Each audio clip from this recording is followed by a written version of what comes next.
कक्षा 12 राजनीतिक विज्ञान पाठ 5 कांग्रेस प्रणाली की चुनौती एवं उसकी पुनः स्थापना।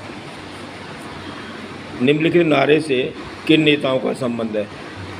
जय जवान जय किसान श्री लाल बहादुर शास्त्री, इंदिरा हटाओ सिंडिकेट, गरीबी हटाओ श्रीमती इंदिरा गांधी। 1971 के ग्रैंड अलायंस के बारे में कौन सा कथन ठीक है? इसका गठन गैर कम्युनिस्ट और गैर कांग्रेसी दलों ने किया था। इसके पास एक स्पष्ट राजनीतिक तथा क्रियात्मक विचारधारात्मक कार्यक्रम था। इसका गठन सभी गैर कांग्रेसी दलों ने एकजुट होकर किया था। उत्तर क, इसका गठन गैर कम्युनिस्ट और गैर कांग्रेसी दलों ने किया था। किसी राजनीतिक दल को अपने अंदरूनी मतभेदों का समाधान किस तरह करना चाहिए? यहाँ कुछ समाधान दिए गए हैं, प्रत्येक पर विचार कीजिए और उसके सामने उसके फायदे और घाटे को लिखिए। नंबर 1, पार्टी के अध्यक्ष द्वारा बताए गए मार्ग पर चलना। नंबर 2, पार्टी के भीतर बहुमत की राय पर अमल करना। नंबर 3, हर एक मामले पर गुप्त मतदान कराना। नंबर 4, पार्टी के वरिष्ठ और अनुभवी नेताओं की से सलाह करना।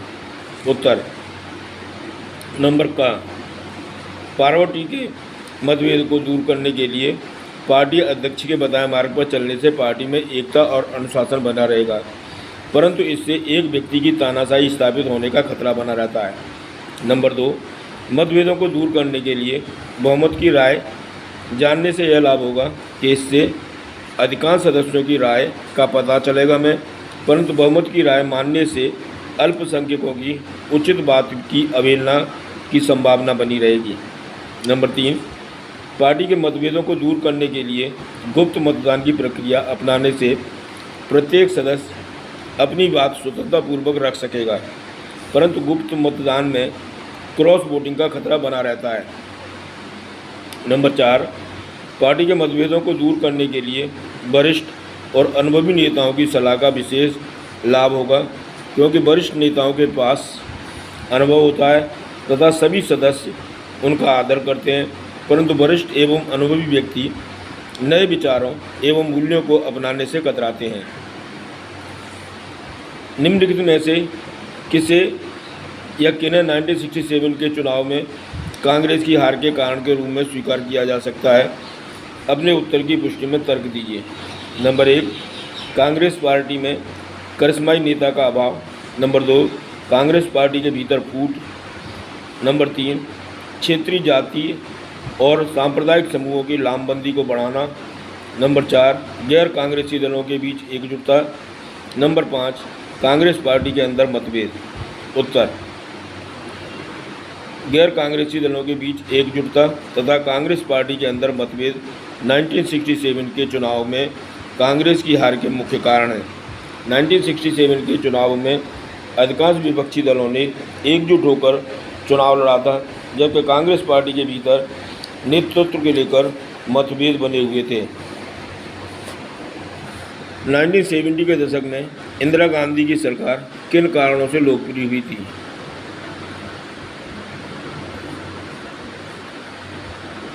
1960 के दशक के कांग्रेस पार्टी के संदर्भ में सिंडिकेट का क्या अर्थ है? सिंडिकेट ने कांग्रेस पार्टी में क्या भूमिका निभाई? उत्तर 1960 के दशक में कांग्रेस पार्टी में एक समूह बहुत अधिक शक्तिशाली था, जिसे सिंडिकेट कहा जाता है। सिंडिकेट में अनुभवी कांग्रेसी नेता शामिल थे, जिनमें कामराज S.K. पाटिल, अतुल्य घोष एवं निजलिंगप्पा शामिल थे। सिंडिकेट ने कांग्रेस की नीतियों एवं कार्यक्रमों और निर्णयों को सर्वाधिक प्रभावशाली ढंग से प्रभावित किया। मई 1964 में पंडित जवाहरलाल नेहरू की मृत्यु के पश्चात किसे देश का प्रधानमंत्री बनाया जाए, यह बहुत बड़ा प्रश्न था। इस समस्या को हल करने में सिंडिकेट ने महत्वपूर्ण भूमिका निभाई। सिंडिकेट ने श्री लाल बहादुर शास्त्री को प्रधानमंत्री बनाने में कांग्रेस में सहमति बनाई। जनवरी 1966 में श्रीमती इंदिरा गांधी को भारत के प्रधानमंत्री बनाने में सिंडिकेट ने महत्वपूर्ण भूमिका निभाई। अधिकांश कांग्रेसी नेताओं तथा मुख्यमंत्रियों ने श्रीमती इंदिरा गांधी को भारत की प्रधानमंत्री बनाना स्वीकार कर लिया, परंतु मोरारजी देसाई खुद प्रधानमंत्री बनना चाहते थे, अतः उन्होंने नेतृत्व के लिए प्रतियोगिता करने का निर्णय लिया। सिंडिकेट ने इस बात को सुनिश्चित किया कि मत विभाजन के समय श्रीमती इंदिरा गांधी की जीत निश्चित हो। अतः सिंडिकेट की सहायता से श्रीमती इंदिरा गांधी कांग्रेस संसदीय दल की नेता चुनी गई। इस प्रकार श्री जाकिर हुसैन को राष्ट्रपति बनवाने में तथा अलग अलग राज्यों में मुख्यमंत्री एवं राज्यपालों के संबंध में निर्णय लेने में भी सिंडिकेट का एक महत्वपूर्ण हाथ रहता था। निम्नलिखित अनुच्छेद को पढ़ें और इसके आधार पर पूछे गए प्रश्नों के उत्तर दें। इंदिरा गांधी ने कांग्रेस को अत्यंत केंद्रीकृत और अलोकतांत्रिक पार्टी संगठन में तब्दील कर दिया, जबकि नेहरू के नेतृत्व में कांग्रेस शुरुआती दशकों में एक संघीय लोकतांत्रिक और विचारधाराओं के समाहार का मंच थी। नई और लोक लुभावन राजनीति ने राजनीतिक विचारधारा को महज चुनावी विमर्श में बदल दिया। कई नारे उछाले गए, लेकिन इसका मतलब यह नहीं था कि उसी के अनुकूल सरकार की नीतियां भी बनानी थी। 1970 के दशक में के शुरुआती सालों में अपनी बड़ी चुनावी जीत के जश्न के बीच कांग्रेस एक राजनीतिक संगठन के तौर पर मर गई।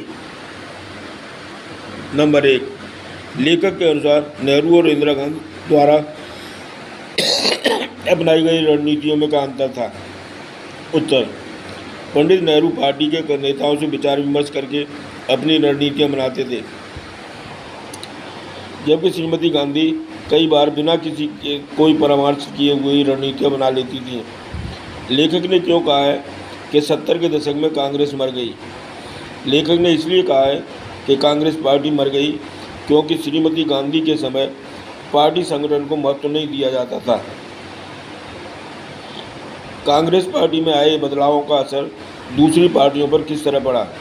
उत्तर, कांग्रेस पार्टी में आए बदलावों में दूसरी पार्टियों का एकजुट होने में सहायता मिली।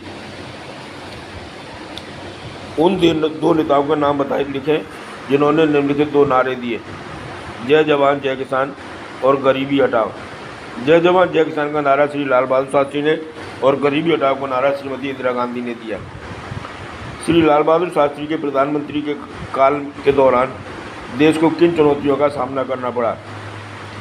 उत्तर, देश में खाद्यान्न की भारी कमी थी। नंबर 2, 1965 में पाकिस्तान के साथ युद्ध करना पड़ा। 1971 में लोकसभा के आम चुनावों के पश्चात सत्ता में आए गठबंधन में शामिल 2 प्रमुख राजनीतिक दल कौन से थे? कांग्रेस आर एवं भारतीय साम्यवादी दल। कांग्रेस के विभाजन के संदर्भ में सिंडिकेट से क्या अभिप्राय है? अथवा कांग्रेस सिंडिकेट से क्या अभिप्राय है? उत्तर, सिंडिकेट में अनुभवी कांग्रेसी शामिल थे, जिनमें के कामराज, एस के पाटिल, अतुल्य घोष एवं निजलिंगप्पा शामिल थे। सिंडिकेट ने सदैव श्रीमती इंदिरा गांधी का विरोध किया, जिसके कारण 1969 में कांग्रेस का विभाजन हो गया। भारतीय राजनीति में दल बदल की प्रथा को कई बार आया गया राम की नीति के रूप में व्यक्त किया गया है। इस कथन का न्याय संगत ठहराइए। भारत में आया राम गया राम की नीति बिल्कुल ठीक बैठती है, क्योंकि राजनीतिक एवं प्रतिनिधि थोड़े से लालच के लिए सिद्धांतों को छोड़कर एक दल से दूसरे दल में चले जाते हैं। लोकसभा का 5वां आम चुनाव किस वर्ष में करवाया गया है? उत्तर, लोकसभा का 5वां आम चुनाव सन 1971 में करवाया गया। कांग्रेस पार्टी के विभाजन के पश्चात कांग्रेस ओ तथा कांग्रेस आर का प्रतिनिधित्व किसने किया? कांग्रेस ओ का प्रतिनिधित्व सिंडिकेट की अगुवाई वाला कांग्रेस गुट तथा कांग्रेस आर का प्रतिनिधित्व श्रीमती इंदिरा गांधी ने किया। 1971 के चुनावों में श्रीमती इंदिरा गांधी की नाटकीय विजय के लिए कौन सा मुख्य कारक उत्तरदायी था? उत्तर, 1971 के चुनावों में श्रीमती इंदिरा गांधी की जीत का मुख्य कारण उनका चमत्कारिक नेतृत्व, कांग्रेस की समाजवादी नीतियां तथा गरीबी हटाओ का नारा था। श्री लाल बहादुर शास्त्री के निधन के पश्चात कांग्रेस पार्टी के किन दो नेताओं के बीच कांग्रेस संसदीय दल का नेता बनने के लिए चुनाव हुए? श्री लाल बहादुर शास्त्री के निधन के पश्चात कांग्रेस पार्टी में श्री मोरारजी देसाई एवं श्रीमती इंदिरा गांधी के बीच कांग्रेस संसदीय दल का नेता बनने के लिए चुनाव हुआ था।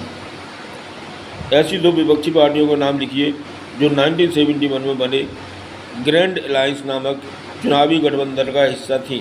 उत्तर, भारतीय जनसंघ तथा स्वतंत्र पार्टी। आरंभिक वर्षों में कांग्रेस का चुनाव निशान क्या था? उत्तर, आरंभ में कांग्रेस का चुनाव निशान दो बैलों की जोड़ी था। 1969 में भारत में राष्ट्रपति पद के लिए चुनाव लड़ने वाले दो मुख्य प्रत्याशियों के नाम बताइए। डॉक्टर नीलम संजीवा रेड्डी और डॉक्टर बीबी गिरी। कौन से चुनाव परिणामों को राजनीतिक भूकंप की संज्ञा दी गई है? उत्तर, 1967 के चुनावों में कांग्रेस को केंद्र एवं राज्य स्तर पर हुई गहरी हानि को कई चुनावी विश्लेषकों ने कांग्रेस के लिए इसे राजनीतिक भूकंप माना है। राम मनोहर लोहिया ने गैर कांग्रेसवाद के पक्ष में कौन सा सैद्धांतिक तर्क दिया? उत्तर, राम मनोहर लोहिया ने तर्क दिया कि कांग्रेस का शासन अलोकतांत्रिक और गरीब लोगों के हितों के विरुद्ध है, इसलिए कांग्रेसी दलों का एक साथ आना आवश्यक है ताकि गरीबों के हक में लोकतंत्र को वापस लाया जा सके। दल बदल से क्या अभिप्राय है? जब कोई प्रतिनिधि किसी विशेष दल के चुनाव चिन्ह को लेकर चुनाव लड़े तो वह जीतने के बाद इस दल को छोड़कर किसी दूसरे दल में शामिल हो जाए तो इसे दल बदल कहते हैं। MCQ, निम्न में से कौन पंडित जवाहरलाल नेहरू का उत्तराधिकारी बना? Doctor Rajendra Prasad, doctor Radhakrishnan, Shrimati Indira Gandhi, Shri Lal Bahadur Shastri. उत्तर, श्री लाल बहादुर शास्त्री।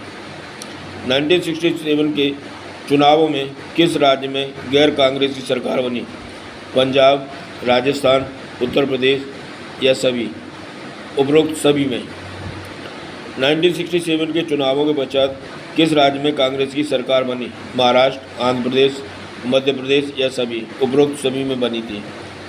चौथे आम चुनाव हुए 1957, 1960, 1969, 1967। उत्तर, 1967।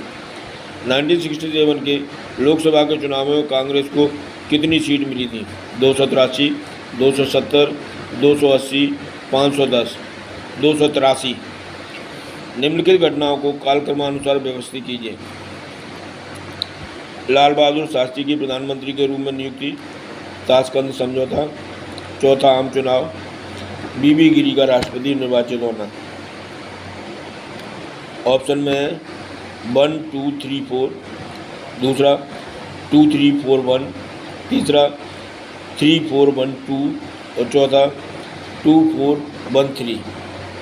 इसका आंसर है पहला ही, क्योंकि सबसे पहले लाल बहादुर शास्त्री को प्रधानमंत्री के रूप में नियुक्त किया गया था, उन्होंने ताशकंद समझौता किया था, उसके बाद चौथा आम चुनाव हुआ और उसके बाद बीबी गिरी को राष्ट्रपति निर्वाचित होना किया गया। भारत में प्रथम लोकतांत्रिक लहर की समयावधि क्या थी? 1950 के दशक से 1970, 1960 के दशक से 1970, 1960 के दशक से 1980, 1970 के दशक से 1980 के दशक तक।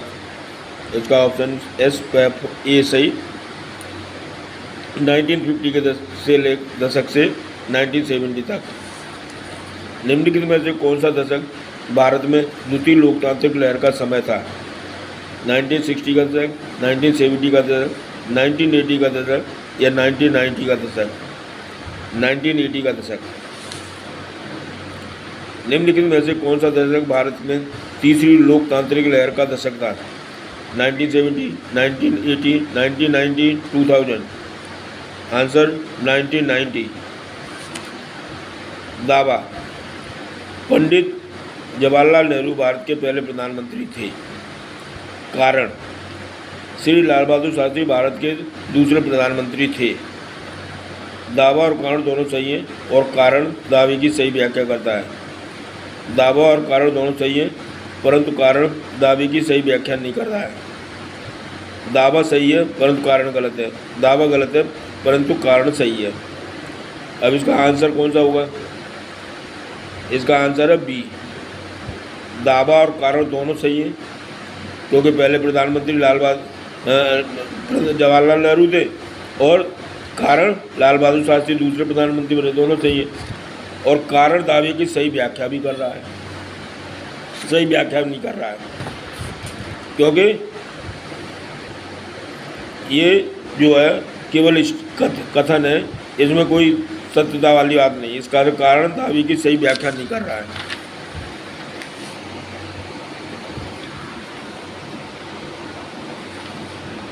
नाइनटीन 1969 में कांग्रेस पार्टी में विभाजन का मुख्य कारण क्या था? 1967 के चुनावों से मिली हार के बाद हुए कांग्रेसी दक्षिणपंथी दलों के साथ, जबकि कुछ कांग्रेसी वामपंथी दलों के साथ समझौते का समर्थन कर रहे थे, जिससे कांग्रेस में मतभेद बढ़ा। नंबर 2, कांग्रेस में 1967 में होने वाले राष्ट्रपति के चुनाव को लेकर मतभेद था। श्रीमती गांधी डॉक्टर जाकिर हुसैन को राष्ट्रपति बनाना चाहती थी, जबकि के कामराज जैसे कांग्रेसियों ने इसका विरोध किया था। गरीबी हटाओ का क्या अर्थ है? गरीबी हटाओ का नारा 1971 के 5वें लोकसभा चुनाव में श्रीमती इंदिरा गांधी ने दिया था। श्रीमती गांधी ने गरीबी हटाओ को नारे के अंतर्गत गरीबों के निरंतर विकास की बात कही। गरीबी हटाओ कांग्रेस के अंतर्गत 1970 से 1971 से नीतियों एवं कार्यक्रम बनाए जाने वाले लगे तथा इस कार्यक्रम पर अधिक से अधिक धन खर्च किया जाने लगा। इससे मतदाताओं को यह आभास हुआ कि कांग्रेस पार्टी वास्तव में गरीबों की गरीबी को दूर करना चाहती है, अतः उन्होंने बाकी सभी दलों को हराते हुए श्रीमती गांधी एवं उनके दल को विजयी बनाया था। सन 1971 से 72 के पश्चात भारत सरकार के समक्ष कांग्रेस आने वाली किन्हीं 2 समस्याओं को सूचीबद्ध कीजिए। उत्तर। अधिक एवं अच्छी फसल का पैदा ना होना। 1972-73 में भारत में फसल अच्छी नहीं हुई। दूसरे शब्दों में सरकार को कृषि में असफलता मिल रही थी। नंबर 2, गुजरात और बिहार आंदोलन। 1971-72 में के पश्चात गुजरात के नव निर्माण आंदोलन तथा बिहार आंदोलन ने भी सरकार के लिए समस्याएं पैदा की। ग्रैंड अलायंस से क्या अभिप्राय है? 1967 के चुनाव में मिली असफलता एवं 1969 में राष्ट्रपति के चुनाव को लेकर कांग्रेस में हुए विभाजन के कारण श्रीमती गांधी पूरी क्षमता से अपनी सरकार नहीं चला पा रही थी। अतः 1971 में उन्होंने मध्यावधि चुनाव करवाने की घोषणा की। इस चुनाव में सभी विपक्षी दलों से मिलकर एक विशाल गठबंधन बनाया जिसे ग्रैंड अलायंस कहा जाता है। इस ग्रैंड अलायंस में भारतीय जनसंघ, स्वतंत्र पार्टी, भारतीय क्रांति दल तथा एसएमपी जैसे विरोधी दल शामिल थे। इन दलों ने इंदिरा हटाओ का नारा दिया, जबकि श्रीमती इंदिरा गांधी ने गरीबी हटाओ का नारा दिया था। चुनावों में मतदाताओं ने श्रीमती गांधी को भारी जन समर्थन प्रदान किया तथा ग्रैंड अलायंस को चुनावों में निराशा हाथ लगी। भारतीय राजनीति पर दल बदल की भूमिका का आकलन कीजिए। उत्तर। नंबर 1, दल बदल के कारण देश के राजनीतिक अस्थिरता पैदा होती है। नंबर 2, दल बदल राष्ट्रीय हितों की अपेक्षा निजी हित को बढ़ावा देता है।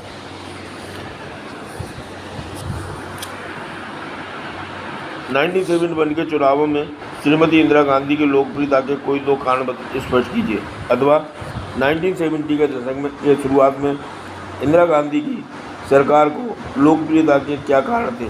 उत्तर। श्रीमती गांधी का चमत्कारिक नेतृत्व। 1971 के लोकसभा चुनाव में कांग्रेस की जीत का सबसे बड़ा कारण श्रीमती गांधी का चमत्कारिक नेतृत्व था। 1969 में कांग्रेस के विभाजन के बाद श्रीमती गांधी ने कांग्रेस को कुशलता से पुनर्जीवित किया। श्रीमती गांधी ने व्यक्तिगत स्तर पर मतदाताओं से संपर्क साधा तथा मतदाताओं की अपनी नीतियों एवं कार्यक्रमों से अवगत कराया। नंबर 2, समाजवादी नीतियाँ। 1971 के चुनाव में कांग्रेस की जीत का एक